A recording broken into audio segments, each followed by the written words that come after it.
अस्सलाम वालेकुम students. Last time हमने जो टॉपिक स्टडी किया था वो था परसेंट एक्सट्रैक्शन। अब हम जो टॉपिक स्टडी करने जा रहे हैं वो है सेपरेशन फैक्टर, सिलेक्टिविटी कोएफिशिएंट। कि सेपरेशन फैक्टर क्या होता है, सिलेक्टिविटी कोएफिशिएंट क्या है। उसके बाद फिर हम मेटल की एक्सट्रैक्शन के ऊपर इसको अप्लाई करेंगे। Separation factor measures how effectively two solutes can be separated by solvent extraction।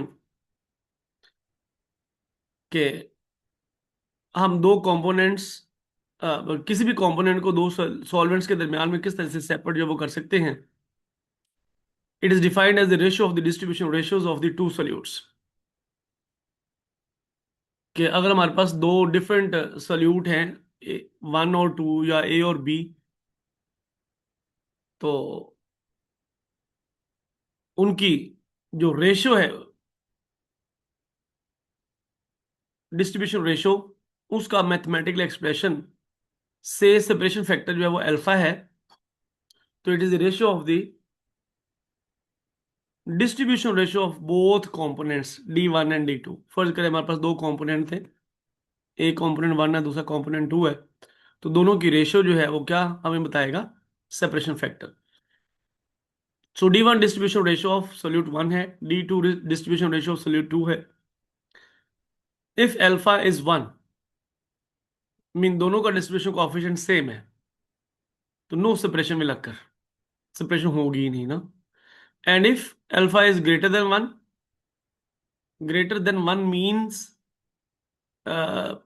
D1 जो है उसकी वैल्यू ज्यादा है और D2 की वैल्यू कम है। So solute can extract better means larger the separation factor A, good will be the separation। जितना सेपरेशन फैक्टर ज्यादा होगा उतनी सेपरेशन जो है बेटर होगी। Suppose the two metals have distribution ratio, दो मेटल हैं ए और बी, दो मेटल्स हैं। एक का हमारे पास डिस्ट्रीब्यूशन रेशियो 10 है, दूसरे का डिस्ट्रीब्यूशन रेशियो 2 है। तो जो हमारे पास सेपरेशन फैक्टर बनेगा 10/2 वो 5 बनेगा। So metal A can be extracted 5 times better than metal A. So separation is possible. कि दो मेटल्स हैं, दोनों में से हर एक का जो डिस्ट्रीब्यूशन रेशियो है वो आपके सामने है। जैसे मैंने एग्जांपल दी ए मेटल और बी मेटल की, कि मेटल ए का डिस्ट्रीब्यूशन रेशियो 10 है, मेटल बी का डिस्ट्रीब्यूशन रेशियो 2 है। तो उनका जो सेपरेशन फैक्टर है वो 5 बना। तो इट मींस कि जो डिस्ट्रीब्यूशन रेशियो मेटल ए का है वो 5 टाइम्स ज्यादा है मेटल बी की निस्बत ना। लिहाजा मेटल ए जो है उसकी सेपरेशन बहुत ही अच्छे तरीके से हम कर सकते हैं। अब हमारे पास सॉल्वेंट एक्सट्रैक्शन ऑफ मेटल्स है। इंट्रोडक्शन क्या है कि solvent extraction of metal is a separation technique in which metal ions are transferred from an aqueous solution into an organic solvent through the formation of soluble metal complexes. It is widely used for separation of metal ions, purification of metals, recovery of valuable metals from ores and waste solutions. The technique is based on partitioning of metal species between two immiscible phases according to Nernst distribution law, जो कि हम पहले discuss कर चुके हैं। और solvent extraction के process को हम डिटेल में डिस्कस कर चुके हैं।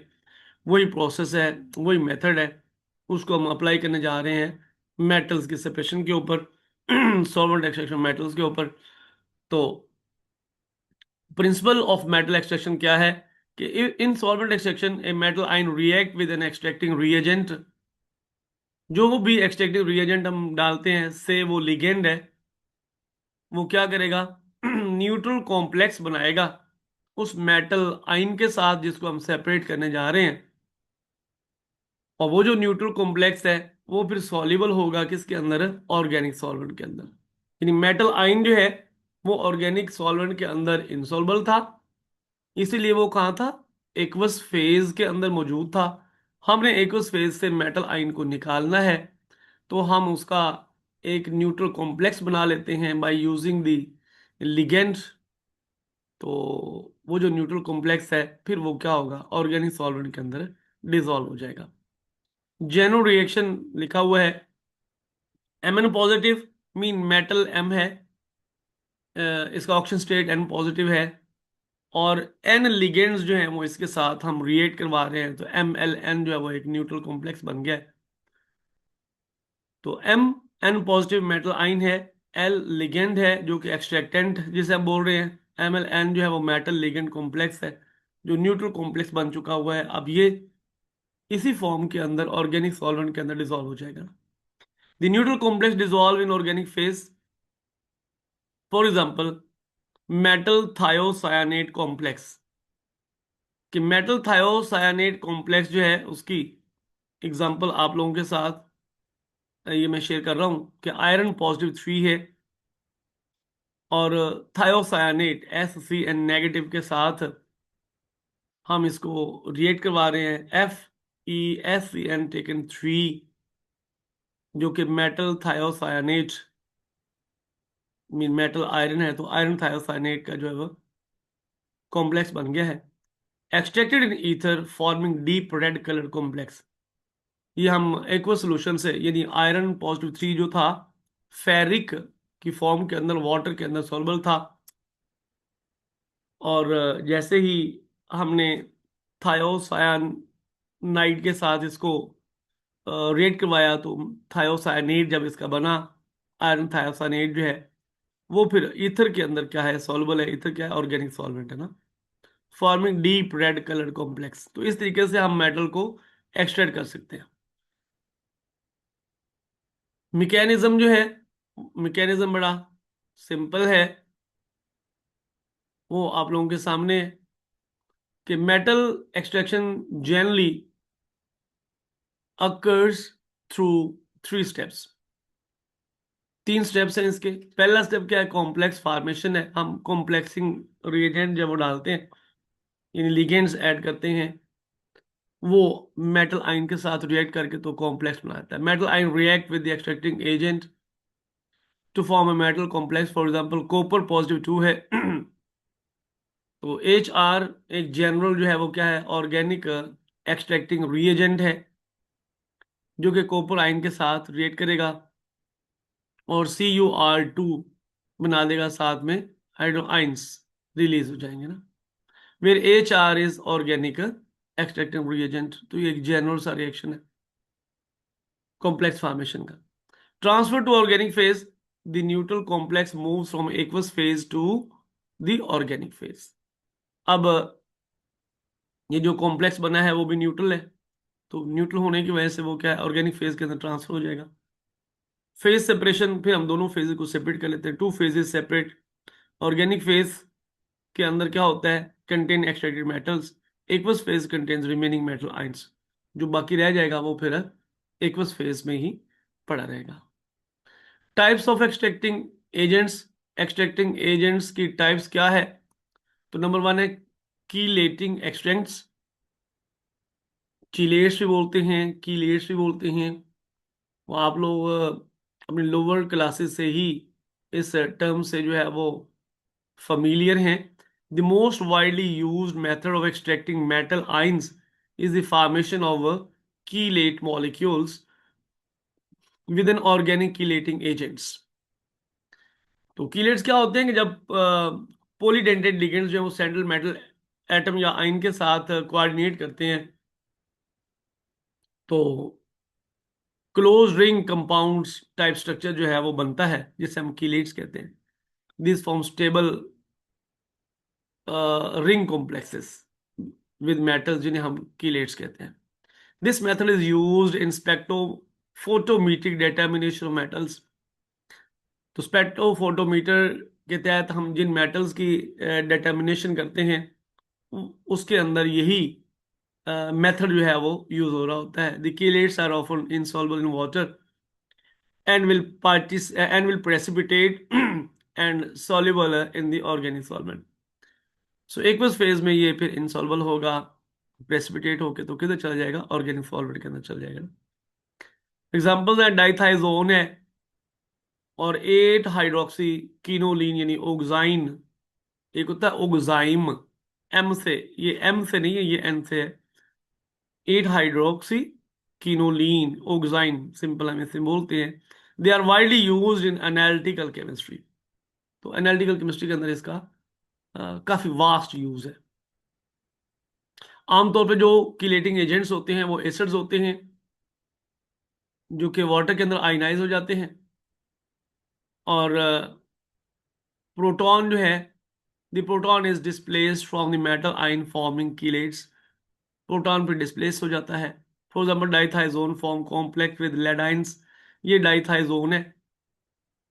नीचे मैंने उसका स्ट्रक्चर दिया हुआ है, ये मैंने उसका जनरल जो है वो इंडिकेशन दिया है, H2DZ, डाइथाइजोन। H2 इसलिए शो किया कि ये क्या है, मैंने ऊपर लिखा हुआ most chelating agents are acidic in nature that ionise in water, ये वाटर में आयनाइज हो जाएगा, मीन H आयन निकाल देगा, H आयन अलहदा हो जाएगा। और जो डाइथाइजोन आयन था वो लेड आयन के साथ मिलके कॉम्प्लेक्स बना लेगा, सो लेड डाइथाइजोन बन जाएगा।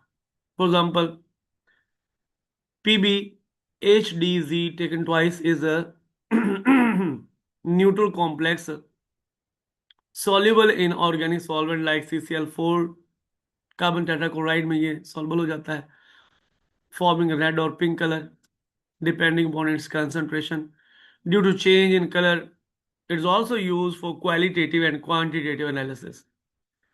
तो कलर चेंज की वजह से ये क्वालिटेटिव क्वांटिटेटिव एनालिसिस दोनों पर्पस के लिए हम इसको यूज कर सकते हैं। ये देख लें, डाइथाइजोन जो है वो ग्रीन कलर का होता है कॉम्प्लेक्स, जैसे ही ये लेड के साथ कॉम्प्लेक्स बना लेता है, लेड कॉम्प्लेक्स और डाइथाइजोन, तो ये रेड और पिंक कलर का हो जाता है।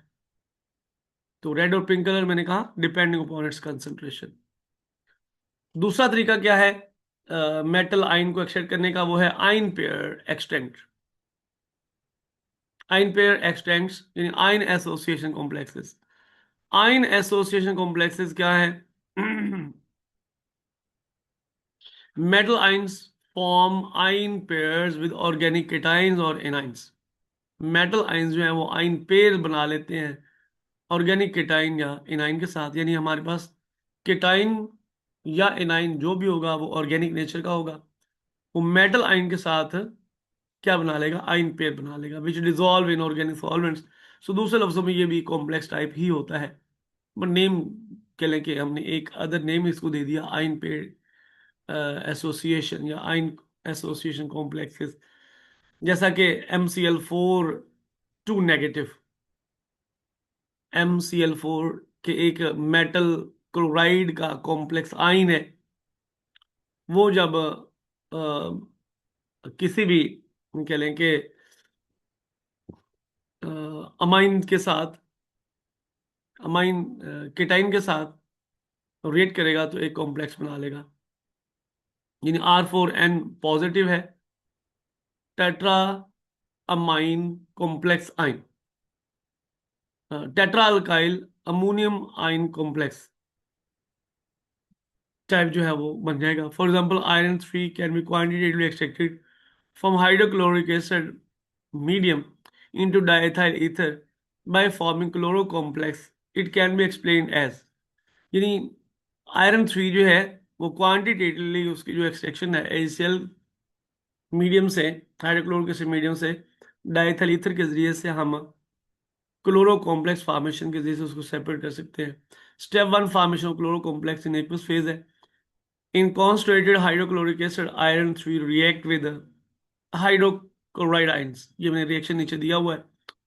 फेरिक यानी आयरन पॉजिटिव 3 है, क्लोराइड आयन के साथ ये रिएक्ट करेगा तो टेट्राक्लोरो फीरेट टाइप जो है वो बन जाएगा, टेट्राक्लोरो फीरेट टाइप ना, form tetrachloro ferrate 3 ion.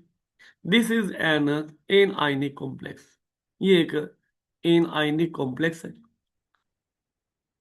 Step 2 क्या है कि एक्सट्रैक्शन इनटू ऑर्गेनिक फेज, यानी आयन पे वो जो एक आयन बना जो पीछे हमने भी बात की टेट्राक्लोरोफीरेट कॉम्प्लेक्स आयन की, कि the anion complex combine with proton from HCl and get extracted into the organic solvent like ether, for example ये हाइड्रोजन जो है ये FeCl4 नेगेटिव के साथ क्या कर लेगा, कॉम्प्लेक्स बना लेगा, तो HFeCl4 बन जाएगा।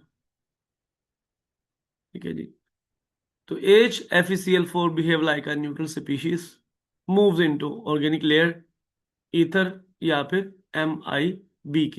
ये MIBK क्या है, ये एंड पे मैंने यहाँ पे लिखा हुआ है, मिथाइल आइसोब्यूटाइल कीटोन। MIBK क्या है, मिथाइल आइसोब्यूटाइल कीटोन है, यानी सॉल्वेंट के तौर पे हम इसको यूज कर सकते हैं। ओवरऑल एक्सट्रैक्शन रिएक्शन भी दिया गया है कि आयरन जो है मेटल आयन की फॉर्म में मौजूद था, Fe+3 एक्वस सोल्यूशन में था, और जो HCl था वो भी एक्वस मीडियम में था। तो क्लोराइड आयन और हाइड्रोजन आयन, इनका आपस में एसोसिएशन होगा तो क्या बन जाएगा, HFeCl4 बन जाएगा। अब HFeCl4 जो है वो क्या हो जाएगा, ऑर्गेनिक फेज में चला जाएगा। It require high HCl concentration to supply chloride ion. Chloride ion को सप्लाई करने के लिए here we need 4 mole of chloride ion to react with 1 mole of ferric ion, so that is why कि हम इसकी कंसंट्रेशन जो ज्यादा लेते हैं। Extraction occur via anion complex formation plus ion pair, जो कि हम डिस्कस कर चुके हैं। Organic solvent use diethyl ether है, MIBK। MIBK क्या है, मिथाइल आइसोब्यूटाइल कीटोन। तो इस तरीके से हम इसको जो है वो मेटल को सेपरेट कर सकते हैं। सम अदर एग्जांपल्स क्या हैं, कुछ और एग्जांपल्स जो कि आपको बुक में नहीं मिलेंगे, ये मैंने खुद से जो है वो आप लोगों के लिए निकाल के एग्जांपल के तौर पे रखी हैं कि जो जनरली हम इनको यूज करते हैं। गोल्ड 3 क्लोरो कॉम्प्लेक्स है। गोल्ड जो है वो जब क्लोराइड के साथ रिएक्शन करता है तो AuCl4 नेगेटिव टाइप जो है वो एनाइन बनाता है। Form ion pair with organic cations, यानी अमीन्स के साथ जो है ये क्या कर लेगा, ये अपना आइन कॉम्प्लेक्स बना लेगा। Extracted into organic solvents and is used in gold recovery. तो गोल्ड की जो एक्सट्रैक्शन है वो भी इसी मेथड के तहत ही की जाती है, और this is the best method for extraction of gold. Platinum 4 chloro complex है। प्लेटिनम 4 जो है वो जब क्लोराइड के साथ रिएक्शन करता है तो PtCl4 raise to power 2 negative बन जाता है, यानी हेक्साक्लोरोप्लेटिनेट 2। हेक्साक्लोरोप्लेटिनेट 2 जो है वो बन जाता है। Form ion pair with ammonium और ऑर्गेनिक एटाइन, एक्सट्रैक्टेड इनटू ऑर्गेनिक सॉल्वेंट या ऑर्गेनिक फेस। वो ऑर्गेनिक फेज में जो है वो चला जाता है। तो इस तरह से ये हमारे पास जो है वो गोल्ड 3 और प्लेटिनम 4 के एग्जांपल्स हैं। नेक्स्ट हमारे पास कोबाल्ट 2 थायोसाइनेट कॉम्प्लेक्स है। तो कोबाल्ट 2 थायोसाइनेट कॉम्प्लेक्स क्या है, कोबाल्ट आइन है। कोबाल्ट आइन जो है वो थायोसाइनाइड के साथ रिएक्शन करेगा, COSCN4 whole raise to power -2। Form ion pair with bulky cations. ये बल्की केटाइन जैसे क्वाटरनरी अमोनियम सॉल्ट, जैसे कि पहले हमने पढ़ा R4N पॉजिटिव, तो वो अल्काइल जो है वो क्या होंगे, बल्कि लार्जर अल्काइल ग्रुप्स होंगे। उनके साथ ये सॉल्ट बना लेगा और एक्सट्रैक्ट हो जाएगा किसके अंदर, ऑर्गेनिक सॉल्वेंट के अंदर, फॉर्मिंग डीप ब्लू कॉम्प्लेक्स। तो डीप ब्लू कॉम्प्लेक्स टाइप बना के तो ये सेपरेट हो जाएगा। इंपॉर्टेंट एग्जांपल्स क्या है, कॉपर एक्सट्रैक्शन है, यूरेनियम एक्सट्रैक्शन है, जिंक एक्सट्रैक्शन है। दुनिया के अंदर यूरेनियम की जो इनरिचमेंट है वो एक अलग से प्रोसेस होता है, और ये है यूरेनियम की एक्सट्रैक्शन। तो ऑब्वियसली पहले तो हमने किसी जो है वो मेटल को एक्सट्रैक्ट करना होता है, एक्सट्रैक्ट करने के बाद एनरिचमेंट होती है। Enrichment is something different process.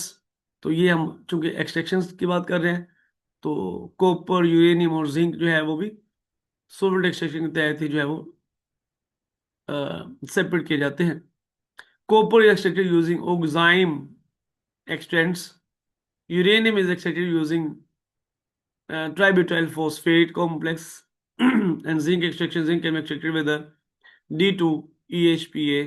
D2EHPA क्या चीज है, di 2 ethyl hexyl phosphoric acid.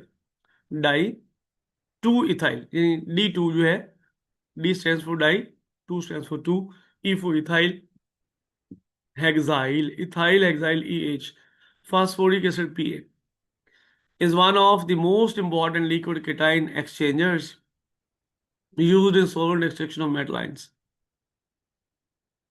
उसके बाद मल्टीपल बैच एक्सट्रैक्शन है। मल्टीपल बैच एक्सट्रैक्शन आप लोगों को पता ही है कि प्रोसेसेस जो हैं वो या तो बैच प्रोसेस होते हैं या फिर कॉन्टिन्यूस प्रोसेसेस होते हैं। बैच प्रोसेसेस जो हैं वो टाइम लिमिटेड होते हैं, कॉन्टिन्यूस जो हैं वो लगातार चलने वाले प्रोसेसेस होते हैं। तो इंट्रोडक्शन क्या है कि multiple batch extraction is a solvent extraction technique in which A solute removed from an aqueous phase by repeatedly extracting it with several small portions of fresh organic solvent instead of one large portion. इसे हम repeated extraction भी कहते हैं, यानी multiple mean repeated. वो जो हम पहले बात कर चुके हैं कि थोड़ा थोड़ा सॉल्वेंट लेके हम एक्सट्रैक्शन जो है वो 4 5 या 10 एक्सट्रैक्शन कर लेते हैं।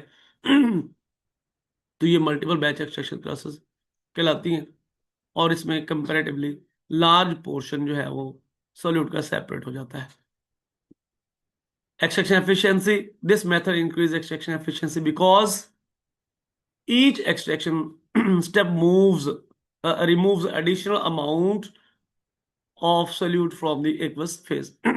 क्योंकि हर स्टेप के बाद जो है वो सोल्यूट की अमाउंट जो है वो बढ़ रही होती है, रिमूवल की और एक्सट्रैक्शन की, that is Y.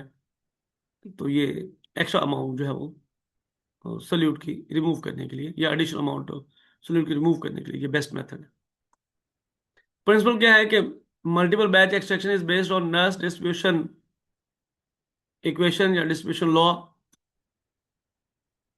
which states that a solute distributes itself between two immiscible liquids in a constant ratio at equilibrium। ये बात हम पहले भी कर चुके हैं। KD is equal to C organic यानी concentration in organic phase, C aqueous concentration in a aqueous phase, KD is distribution coefficient because equilibrium is established and each time extraction occurs, repeating the extraction improves the solute removal। Concept of multiple extraction क्या है? Instead of performing one extraction with a large solvent volume, we perform several extractions with smaller solvent volumes. This removes more solute overall. For example, one extraction with 100 ml solvent, and on the other hand, 5 extraction by using 20 ml solvent each time। बजाय इसके कि हम 100 ml solvent एक ही दफ़ा use कर लें, हम 100 ml solvent के 5 पोर्शन बना लें 20 ml के एवरी टाइम, हम उसके 5 एक्सट्रैक्शंस जो हैं वो कर लें। तो ये मल्टीपल एक्सट्रैक्शंस है, रिपीटेड एक्सट्रैक्शन है। The 5 extractions remove more solute as compare to the single extraction. Mathematical treatment भी इसकी यही है। Let V is the volume of the aqueous phase, VO is your volume of organic phase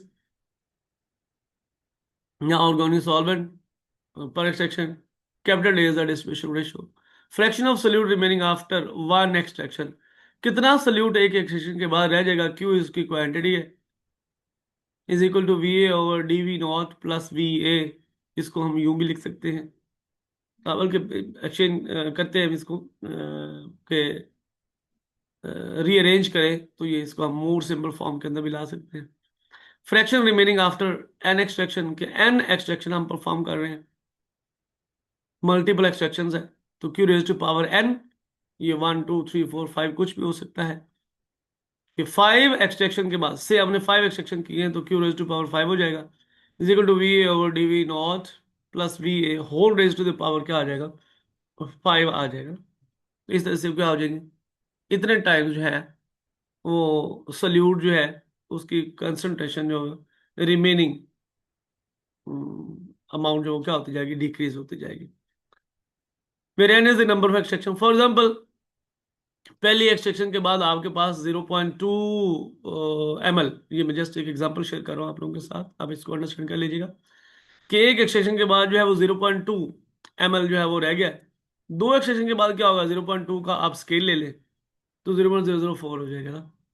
इस तरह से आप 5 extraction के बाद देखेंगे तो 0.2 का आप क्या कर लेंगे, 5 के पावर का ले लेंगे, 5 पावर लेंगे तो 0.2 0 2 को आप मल्टीप्लाई करते जाएंगे 5 टाइम्स, तो वो 0.00001 जो है वो रह जाएगा।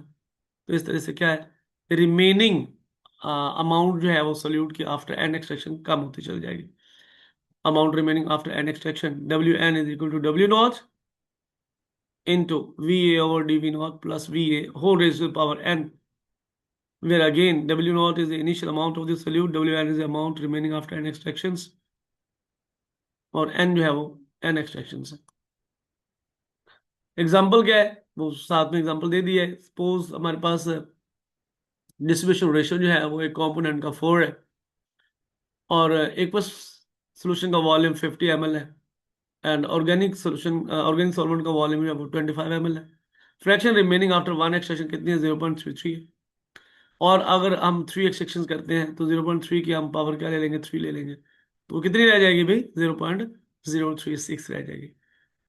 So this is the clear proof of the amount of solute remaining after n extractions. Thus, only 3.6% of solute remains, meaning 96% have been extracted. तो एक्सट्रैक्शन जो है वो हर मल्टीपल बैच के बाद, हर रेपिटेशन के बाद जो इंक्रीज होती चल जाएगी। Advantages of multiple batch extraction, advantages क्या है, हायर एक्सट्रैक्शन एफिशिएंसी है, बेटर सेपरेशन ऑफ सोल्यूट्स है, more complete recovery of solute है, require smaller solvent portions, limitations, more time required, obviously time तो लगेगा, more handling of separatory funnel, separatory funnels आपको बार बार use करने पड़ेगी, हैंडलिंग का time बढ़ जाएगा, possible loss of solvent during transfer, अब सॉल्वेंट जो है उसका लॉस जो है वो बढ़ जाएगा, ऑब्वियसली सॉल्वेंट जो है एवरी टाइम आपका क्या होता जाएगा, लूज होता जाएगा। एप्लीकेशंस क्या है, ये मैंने आपको पहले भी बताई हुई है, तो सिंपल सी, अब इनको जस्ट रीड कर लीजिएगा। तो इसके बाद जो काउंटर करंट है वो एक सेक्शन है, ये मैं आपको नेक्स्ट लेक्चर के अंदर बताऊंगा। तो नेक्स्ट लेक्चर में इंशाल्लाह हम काउंटर करंट सेक्शन जो उसकी बात करेंगे। तब तक के लिए अल्लाह हाफिज, स्टे ब्लेस्ड।